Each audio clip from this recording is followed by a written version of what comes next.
muralla brilla entre montañas, imponente.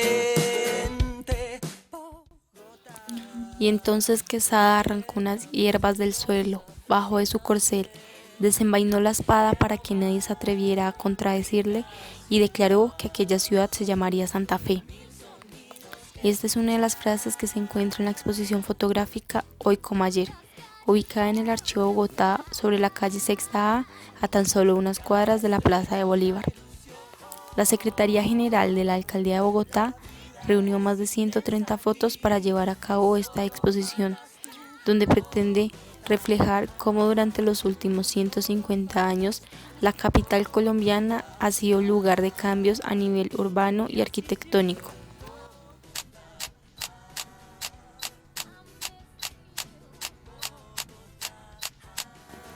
En este video daré cuenta de algunos aspectos sobre la evolución urbanística de la época del siglo XX en la capital colombiana, los cuales me parecieron muy interesantes, no solo porque muchos de estos datos los desconocía, sino a su vez porque recuperan y generan una socialización del patrimonio que caracterizó a la arquitectura de Bogotá en el siglo XX. La exposición fotográfica se encuentra dividida en 6 ejes temáticos, los cuales son oficios citadinos, espacios conmemorativos, arquitectura religiosa, una ciudad en construcción, la Plaza Mayor y el altiplano majestuoso. En el eje temático de oficios citadinos se develan aquellos oficios tradicionales que caracterizaron a la época del siglo XX. Si bien la mayoría de estos han desaparecido, muchos se conservan en la memoria de la ciudad y de las personas que de ella hacen parte, desde el fotógrafo revelador hasta el cestero, desde la azafata hasta el vendedor de cerveza, desde el embolador y el cachaco o ilustrador de zapatos, hasta los vendedores de libros en las principales calles y avenidas de la ciudad. En espacios conmemorativos se puede señalar cómo por un lado diferentes lugares de la ciudad, a causa de la expansión de nuevas vías y división de cuadras, sufrieron pérdidas en su extensión o incluso desaparecieron, como por ejemplo el Parque del Centenario y la Plaza de Ayacucho. En esta plaza se ubicó en 1909 la estatua del mariscal Antonio José de Sucre, que fue luego trasladada frente a la Casa de Nariño, donde actualmente se encuentra. Los arquitectos Arturo Jaramillo Concha y Roberto Martínez Romero en 1926 remodelaron el Parque Centenario, donde se plantaron nuevos árboles y alumbrados.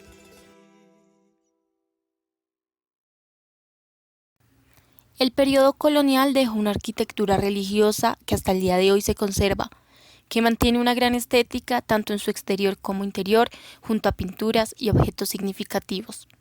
Si bien en el siglo XX muchas iglesias sufrieron de procesos de remodelación, como la parroquia de Santa Bárbara o la iglesia de San Diego, otras pocas fueron demolidas por el crecimiento urbano que se daba. Un ejemplo es el convento de Santo Domingo, que se ubicaba sobre la carrera séptima con calle 2 en Bogotá.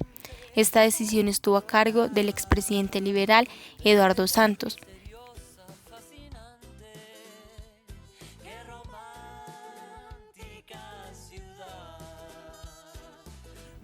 La Catedral Primada y la Capilla del Sagrado también sufrieron algunas intervenciones en el siglo XX. La capilla, en 1958, a cargo de los arquitectos Álvaro Sáenz Camacho y Bernardo Santamaría. ¿Sabían ustedes que la Catedral Primada es considerada como una de las más importantes en Colombia? Y como bien señala la exposición, una de las iglesias más majestuosas.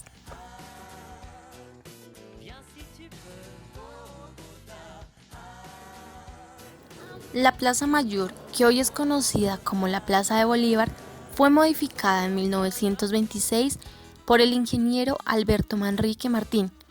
Él instaló, por ejemplo, 4 fuentes de agua. Años después, en 1959, el arquitecto Fernando Manrique Sanabria reformó de igual forma a esta plaza. Hoy en día conocemos este espacio como un lugar de encuentro, de eventos, como un lugar significativo y cargado de historia, como la Plaza Cívica, que fue centro de restauraciones. Alrededor de este espacio se encuentra el Palacio de Justicia, que como bien la historia relata, tuvo que ser demolido y remodelado tras la toma del Palacio de Justicia en 1985. Los planos y el proyecto estuvo a cargo del arquitecto Roberto Londoño, donde dio una nueva apertura al palacio en 1998.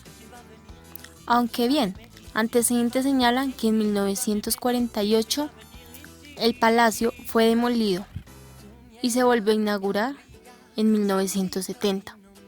Actualmente, la Corte Suprema de Justicia se encuentra allí. Otros de los edificios importantes que conforman a esta plaza es el Capitolio Nacional, diseñado y construido durante el siglo XIX y siglo XX. Algunos participantes fueron Mariano Santamaría, Alberto Manrique Martín, Tomás Riet, entre otros.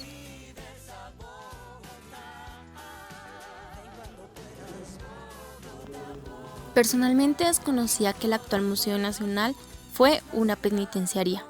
Escucharon bien. Fue una cárcel denominada Penitenciaría Central de Cundinamarca, siendo uno de los pocos edificios públicos construidos y ubicados en Bogotá en el siglo XIX. Por otro lado, vale resaltar que toda esta historia arquitectónica de la ciudad tiene un peso histórico, artístico, arquitectónico, arqueológico, patrimonial y religioso. Muchas veces desconocemos cuál es el origen de los edificios que acudimos, visitamos y tomamos fotos. Al revisar la historia nos topamos con muy interesantes orígenes, aspectos que nos atrapan y hacen que querramos seguir indagando. El Altiplano Majestuoso. Bogotá inicia el siglo XX con aproximadamente 100.000 habitantes. Contaba con una cárcel, un tranvía, 15 iglesias. En conclusión, era una pequeña ciudad. En esta parte de la exposición observé en la pared un trabajo fotográfico de gran calidad que muestra la Bogotá del siglo XX. Junto a sus 3 teatros, su biblioteca pública, sus 7 parques, sus 3 compañías ferrocarriles, se caracterizaba Bogotá. Con el pasar de los años su expansión fue acelerada. Existió una ampliación y creación de calles como la 26, el aeropuerto El Dorado, el Hotel Tequendama, entre otros. Siempre he considerado que la fotografía es una forma de contar historia, una forma de recuperar memoria. En este caso, por medio de esta galería de más de 130 imágenes, pude acercarme un poco más al patrimonio y a datos que desconocía sobre la arquitectura de Bogotá en el siglo XX. Muchas veces frecuentamos lugares sin saber su historia, quién lo diseñó, en qué año, o si ha sido centro de remodelaciones. Esto abre la cuestión de vivir en una cotidianidad donde estamos perdiendo esa capacidad o esa característica de interrogarnos, de cuestionarnos y de poder abrir un poco más nuestros conocimientos. Con esta exposición pude saber nuevas cosas, como el Museo Nacional era una cárcel, como cuáles han sido las restauraciones de esos edificios emblemáticos que caracterizan la ciudad. Una invitación es seguir leyendo, seguir indagando, es seguir interrogándonos y creando diálogos con otros y con nosotras mismas.